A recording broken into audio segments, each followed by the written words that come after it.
اللہ تبارک و تعالیٰ نے ہر انسان کو ایک جیسا نہیں بنایا. اللہ نے ہر انسان کو ایک جیسا پیدا نہیں کیا. اللہ نے ہر انسان کو الگ الگ انداز سے پیدا کیا. سب کی شکلیں الگ ہیں، سب کی صورتیں الگ ہیں، سب کے رنگ الگ ہیں، سب کی نسل الگ ہے، لیکن دو چیزیں انسان کو انسانوں میں ممتاز کر دیتی ہے. ایک تو اس کا علم ہے اور دوسرے اس کے اخلاق ہیں. اگر انسان جہالت کی وادیوں میں بھٹک رہا ہے تو اس کی کوئی عزت نہیں کرتا. ایک انسان جاہل اگر ہوتا ہے یعنی ان پڑھ بغیر علم والا ہوتا ہے تو وہ اپنے وطن میں بھی اجنبی ہوتا ہے، اور جو اہل علم ہوتے ہیں وہ پردیس میں بھی اجنبی نہیں ہوتے، بلکہ وہ پردیس میں بھی جو ہے وہ لوگوں کے درمیان ایک محبت اور الفت کے سرکل میں ہوتے ہیں. تو اللہ تبارک و تعالیٰ نے انسان کو ممتاز کیا ہے لوگوں میں دو چیزوں سے. ایک کو علم کہتے ہیں اور دوسرے کو اخلاق کہتے ہیں. علم جتنا انسان کے پاس ہوگا انسان کا مرتبہ اتنا ہی بڑھتا جاتا ہے، اور علم کے ساتھ اگر اس کے پاس اخلاق ہے تو پھر اور بھی کیا کہنے. اللہ تبارک و تعالیٰ نے علم اور اخلاق کے ذریعے سے انسان کو بلندی عطا کی. لیکن مصطفیٰ جان رحمت صلی اللہ علیہ وآلہ وسلم کی ان دونوں اوصاف کا ذکر قرآن نے جب کیا تو کس قدر اعلیٰ پیمانے پر اس کو بیان کیا. قرآن مصطفیٰ جان رحمت صلی اللہ علیہ وآلہ وسلم کے علم کے بارے میں کہتا ہے وَعَلَّمَكَ مَا لَمْ تَكُنْ تَعْلَمْ وَكَانَ فَضْلُ اللَّهِ عَلَيْكَ عَظِيمًا، کہ اے محبوب آپ جو کچھ نہیں جانتے تھے وہ سب کچھ ہم نے آپ کو سکھا دیا، اور بے شک اللہ کا آپ پر فضل عظیم ہے. یہاں بھی اللہ تبارک و تعالیٰ نے عظیم کا ذکر فرمایا کہ آپ پر اللہ کا فضل عظیم ہے، یعنی علم اللہ تبارک و تعالیٰ نے دیا تو اس وقت بھی عظیم کہا.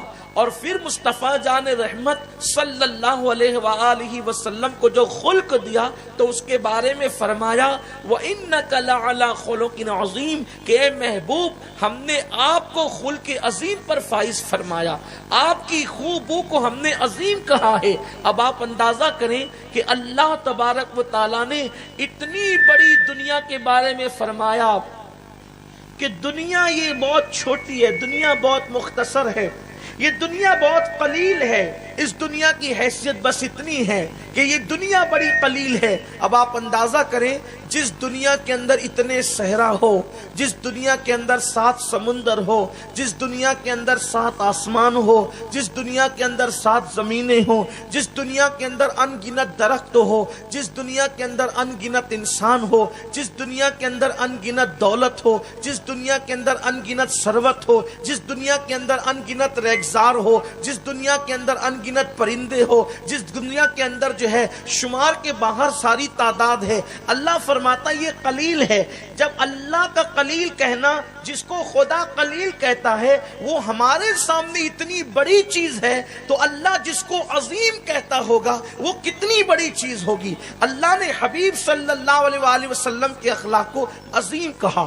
اور اس کے بعد ایک خاص بات جو ایک علمی نکتہ ہے جس کو علامہ فخر الدین رازی رحمت اللہ علیہ نے بیان فرمایا ہے کہ اللہ تبارک و تعالیٰ نے فرمایا انک لعلی، یہ جو علا ہے، یہ جو علا ہے اس کا یہ جو معنی دے رہا ہے وہ غلبے کا معنی دے رہا ہے کہ محبوب آپ کے اخلاق، اے محبوب خلق عظیم پر، اے محبوب خلق عظیم پر آپ کی شخصیت غالب آ گئی ہے.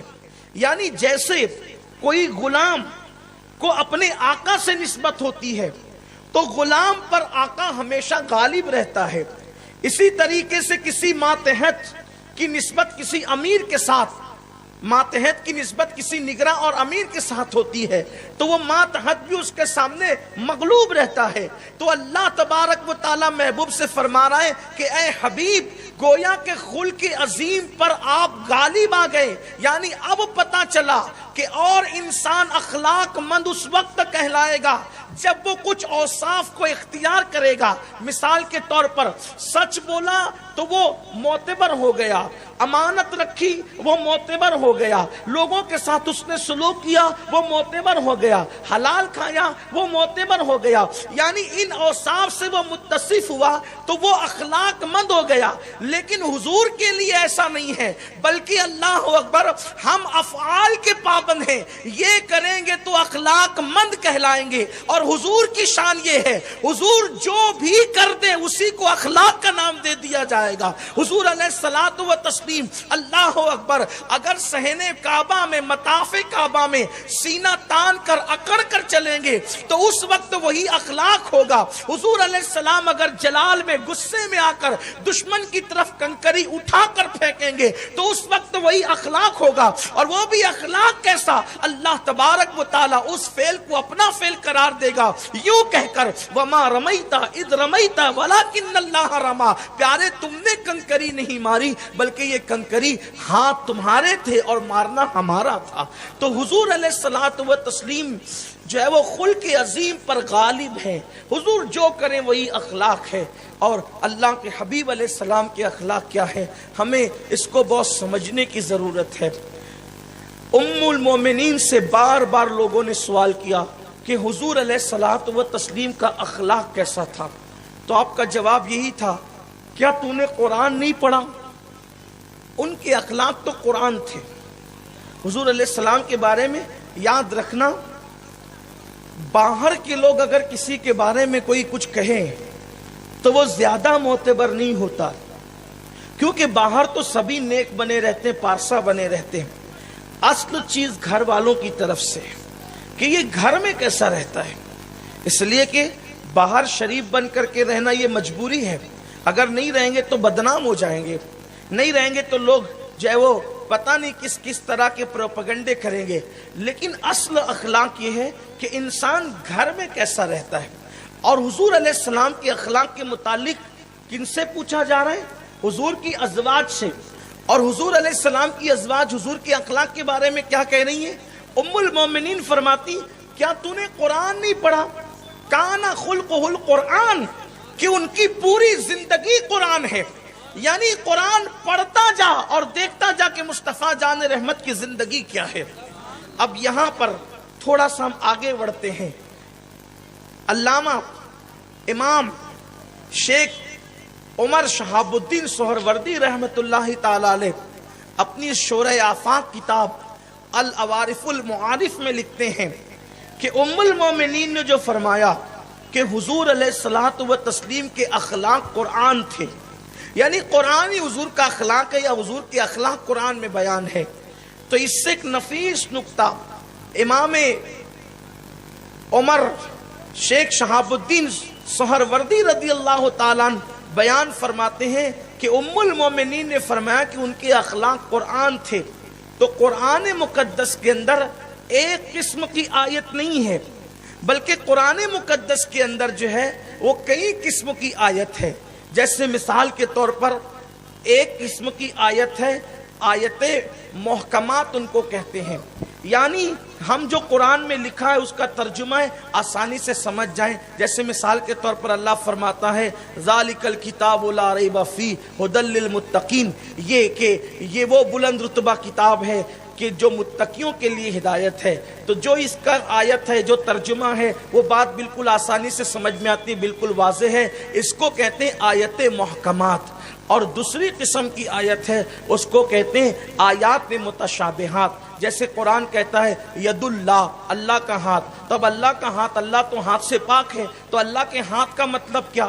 تب اس کو متشابہات میں شمار کرتے ہیں، یعنی کہ اس آیت کی اصل مراد اللہ ہی جانتا ہے، ہم تو صرف جو ہے اپنے فہم کے مطابق بات کرتے ہیں کہ بھئی ید اللہ پر ایمان ہے، کیسا ہے یہ اللہ کو سونپتے ہیں کہ کیسا ہے۔ لیکن تیسری آیت جو ہے وہ آیت کی جو تیسری قسم ہے اس کو کہتے ہیں آیات مقطعات، یا جیسے الف لام میم، الف لام را، ہاں میم، اسی طریقے سے کاف ہاں یا عین صاد، یہ جو ہے مقطعات میں سے ہے. اب اس کا کوئی ترجمہ کوئی کر ہی نہیں سکتا اور اس کا معنی کوئی بیان نہیں کر سکتا. اس کے بارے میں امام رازی کہتے ہیں اس کی مراد اللہ جانے، اللہ کے بتائے سے اللہ کے رسول جانے، اور اللہ رسول جس پہ کرم فرما دے وہ جانے، ورنہ اس کا ترجمہ نہیں ہو سکتا. تو اب ام المومنین کہتی ہے کہ کانا خلقہ القرآن، کہ ان کی زندگی تو قرآن تھی. یعنی حضور کے اخلاق 3 قسم کے ہیں. ایک تو وہ کہ جب بیان کرو تو سب کے سمجھ میں آ جائے، جیسے بکری کا دودھ دونا، یہ حضور علیہ السلام کے اخلاق ہیں.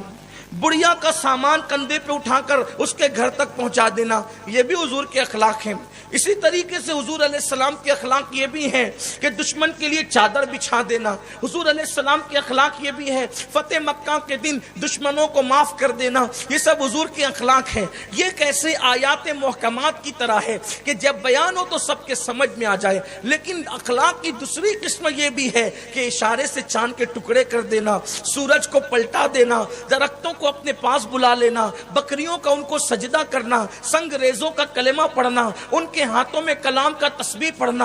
اسی طریقے سے گوہ کا ان کی رسالت کا اعلان کرنا، ہرنی کا ان کو مدد کے لیے پکارنا، حضور علیہ السلام کا اس کی مدد کرنا. اسی طریقے سے بے شمار چیزیں ہیں. تو یہ بھی حضور علیہ السلام کی اخلاق ہے. تو یہ سب کے سمجھ میں نہیں آتا. اور تیسری قسم جو حضور کی اخلاق کی ہے، گویا کہ آیات مقطعات کی طرح، جیسے وہ لوگوں کی فہم سے ماورا ہے. تو حضور علیہ السلام کے اخلاق کی تیسری قسم بھی یہ ہے کہ سب اس کو سمجھ نہیں سکتے. جیسے کہ مثال کے طور پہ زمین پر بیٹھ کر خدا سے باتیں کرنا، اللہ سے کلام کرنا. حضور علیہ السلام لا مکان پر گئے اور اللہ سے کلام کیا، یہ تو اپنی جگہ ہے اور بالکل حق ہے. لیکن حضور علیہ السلام صرف لا مکان پر جا کر ہی باتیں نہیں کرتے، بلکہ وہ بستر عائشہ پر لیٹ کر بھی باتیں اللہ سے کر سکتے ہیں. وہ سو جائیں تو معراج منامی، وہ جاگے تو خدا سے ہم کلامی. تو یہ حضور صلی اللہ علیہ وسلم کے اخلاق کی تفصیل ہے. دوسری چیز اور، اخلاق کسے کہتے ہیں؟ اخلاق کی تعریف کیا ہے؟ کبھی کبھار اچھا کام کرنا یہ حسن اتفاق ہے، اخلاق نہیں ہے. جیسے کہ آپ کا موڈ بہت اچھا ہے، آپ کے بیٹے کی شادی ہے، کوئی آیا تو اپنے ہاتھ کا شربت آپ نے اس کو اٹھا کر کے دے دیا، یہ حسن اتفاق، اخلاق نہیں. اخلاق کسے کہتے ہیں؟ کہ انسان بتکلف کوئی کام نہ کرے. انسان بتکلف کوئی کام نہ کرے، بلکہ وہ ان کام کرنے کا عادی بن جائے. جیسے ہم لقمہ اٹھا کر منہ میں ڈالتے ہیں تو اندھیرا ہو یا اجالا ہو لقمہ منہ ہی میں جاتا ہے. ایسے ہی بلا تمثیل، بغیر تکلف کے جو اچھے کام آپ سے ہوتے ہیں اسی کو اخلاق کہتے ہیں. کبھی کبھار کوئی اچھا کام کر لینا یہ حسن اتفاق ہے، ثواب ملے گا، اجر ملے گا. لیکن کبھی کبھار اچھا کام کرنے والے کو آپ جو ہے وہ اخلاق مند نہیں کہہ سکتے. قرآن مقدس اس سلسلے میں ارشاد فرماتا ہے، اللہ پاک کا ارشاد ہے، قُلْ لَا أَسْأَلُكُمْ عَلَيْهِ أَجْرًا وَمَا أَنَا مِنَ الْمُتَكَلِّفِينَ. اے محبوب آپ فرما دو کہ میں اس قرآن پر تم سے کوئی اجرت نہیں مانگتا اور میں بناوٹ والا نہیں ہوں. یعنی میری عادت میں شامل اخلاق کہ اپنے ہاتھ کا لقمہ کبھی خوش ہو یا موڈ میں رہوں تو کسی کو کھلا دینا، یہ حسن اتفاق نہیں ہے، بلکہ عادت ہی بن گئی ہے اپنا لقمہ کسی اور کے منہ میں ڈال دینا. یعنی بطور تکلف اگر آپ کسی کے ساتھ حسن سلوک کرتے ہیں تو یہ اتفاق ہے، اخلاق نہیں ہے، جب تک کہ عادت نہ بن جائے. اب دیکھیں، ہم کبھی خوش ہوتے ہیں تو لوگوں سے اچھے سے پیش آتے ہیں، لیکن کبھی غصے میں ہوتے ہیں تو غصے میں جو ہے وہ جھنجھلانے لگتے ہیں. لیکن اللہ کے رسول علیہ السلام، پہلی بات تو حضور کو جلدی غصہ آتا ہی نہیں تھا، اور غصے میں بھی حضور علیہ السلام کی زبان سے کبھی کوئی بات ایسی نہیں نکلتی جس سے کسی کا دل دکھے. حضرت سیدنا انس ابن مالک رضی اللہ تعالیٰ عنہ کہتے ہیں، مشکات شریف کی حدیث پاک ہے کہ میں نے 10 سال تک اللہ کے رسول علیہ السلام کی خدمت کی ہے، لیکن ان 10 سالوں میں اللہ کے رسول صلی اللہ علیہ وآلہ وسلم نے مجھے کبھی نہیں ڈانٹا، اللہ کے رسول نے مجھے کبھی نہیں مارا، بلکہ کبھی یہ بھی نہیں کیا کہ یہ کام تم نے کیوں نہیں کیا اور یہ کام تم نے کیوں کیا، بلکہ کہ اللہ اکبر میرے آقا مصطفیٰ جان رحمت صلی اللہ علیہ وآلہ وسلم کا انداز دیکھیں. اب آئیے ذرا اخلاق حضور کے دیکھتے ہیں, کچھ سیکھتے ہیں.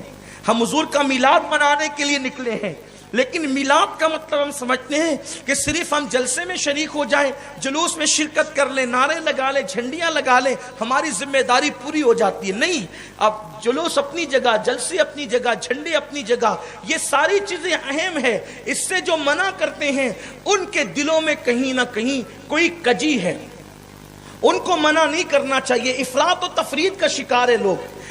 کچھ لوگ سیرت سے آنکھیں بند کیے ہوئے, وہ بھی افراط و تفرید کا شکار ہے, اور کچھ لوگ میلاد سے آنکھیں بند کیے ہوئے, وہ بھی افراط و تفرید کا شکار ہے.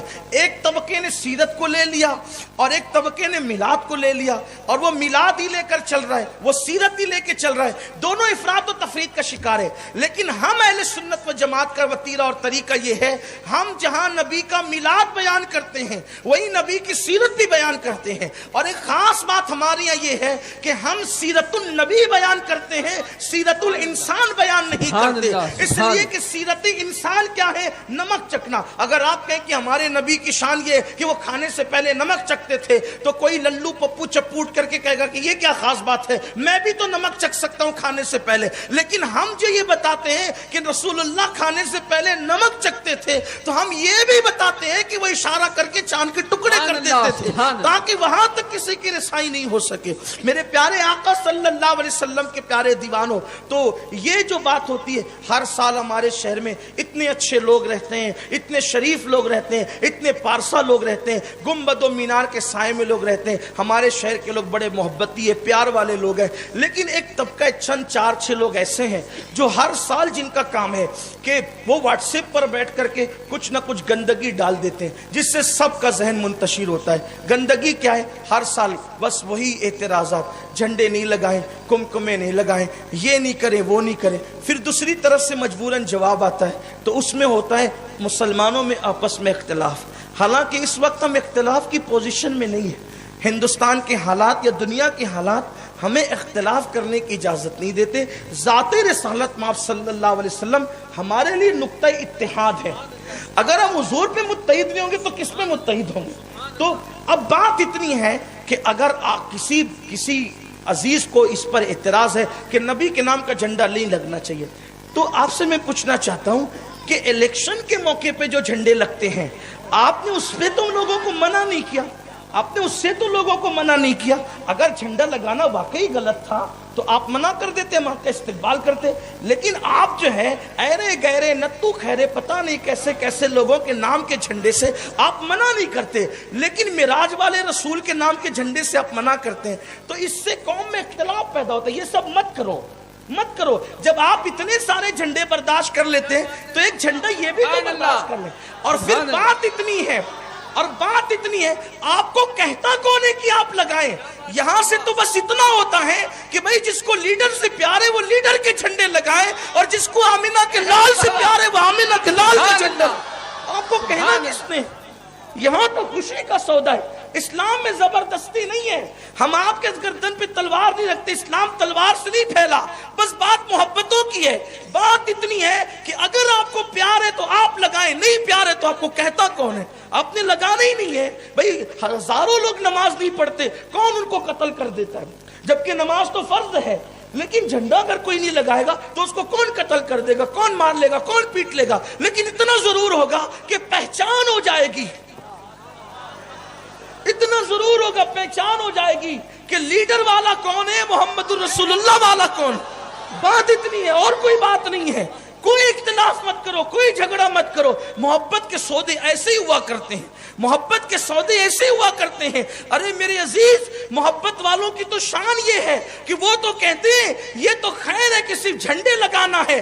اگر اللہ اجازت دیتا تو ہم اپنے محبوب کے نام پہ اپنے دل بھی لٹکا دیتے, اور پھر کہتے حق تو یہ ہے کہ حق ادا نہ ہوا. یہ تو صرف جھنڈوں کی بات ہے, یہ بات محبت کی ہے. دیکھو محبت والوں کی طبیعت کیا ہے. حضرت یوسف علیہ السلام کو جب مصر کے بڑے بڑے لوگ خریدنے چلے تو ایک بڑھیا بھی لٹی لے کر کے خریدنے چلے. کسی نے کہا مائی ادھر کا ارادہ ہے؟ وہ کہا کہ میں جا رہی ہوں یوسف کو خریدنے. کہ اپنی اوقات دیکھ کا پتا ہے، اوقات پتا ہے کہ میں اس لٹی سے نہیں خرید سکتی یوسف کو، لیکن بس بات اتنی ہے کہ خریداران یوسف کی جب فہرست تیار ہوگی تو کہیں کونے کمرے میں میرا بھی نام آ جائے گا. تو ہم کیا اپنی اوقات کیا، ہم تو بس کچھ چھوٹا موٹا کر کے بس اتنا کرتے ہیں کہ عاشقوں کی فہرست تیار ہوگی تو ابو بکر، عمر، علی، عثمان، سعد، سعید، طلحہ، زبیر، ابو ہریرہ، بلال، اویس، کرنی، غوث، خواجہ رضا، حامد و مصطفیٰ، یہ سب نام جب آئیں گے تو کہیں چھوٹا سا نام اپنا بھی آ جائے عاشقوں کی فہرست. ورنہ بات کیا ہے، اپنی اوقات کیا ہے کہ حضور کے لیے کچھ کر سکیں. انہوں نے ہمارے لیے جتنا کیا ہم کیا کر سکتے ہیں. تو میں صرف اتنا کہوں گا، اس وقت تو دنیا اس پوزیشن میں نہیں ہے کہ آپس میں لڑے جھگڑا کرے. مت کیجیے یہ سب. اور واٹس ایپ مفتیوں کی طرف آپ سے بھی کہتا ہوں کہ کوئی توجہ مت دیجیے آپ، کہ یہ سب چلتا رہے گا، یہ سب ہوتا رہے گا. بس اتنا ہے کہ سب کی اپنے اپنے ذوق کی بات ہے. بھائیوں، کہ اگر کوئی شخص کسی کی محبت میں مٹھائی بانٹتا ہے تو اس کو کہتے ہیں مٹھائی بانٹنا. کوئی میلاد پہ مٹھائی بانٹتا ہے تو اس کو کہتے ہیں شیرنی بانٹنا. بس نام بدلا، چیز دیکھی. برفی تو بٹ رہی، جلیبی تو بٹ رہی، لڈو ہی تو بٹ رہے. کسی نے کسی کی محبت میں بانٹا، ہم نے آمینہ کے لال کی محبت میں بانٹا. ارے جس کی محبت میں تم نے بانٹا وہ وفا کرے گا کہ نہیں کرے گا، لیکن ہم جس کی محبت میں بانٹ رہے ہیں ہمیں تو یہ یقین ہے دنیا ادھر کی ادھر ہو جائے، آمینہ کا لال یہاں بھی وفا کر رہا ہے وہاں بھی وفا کر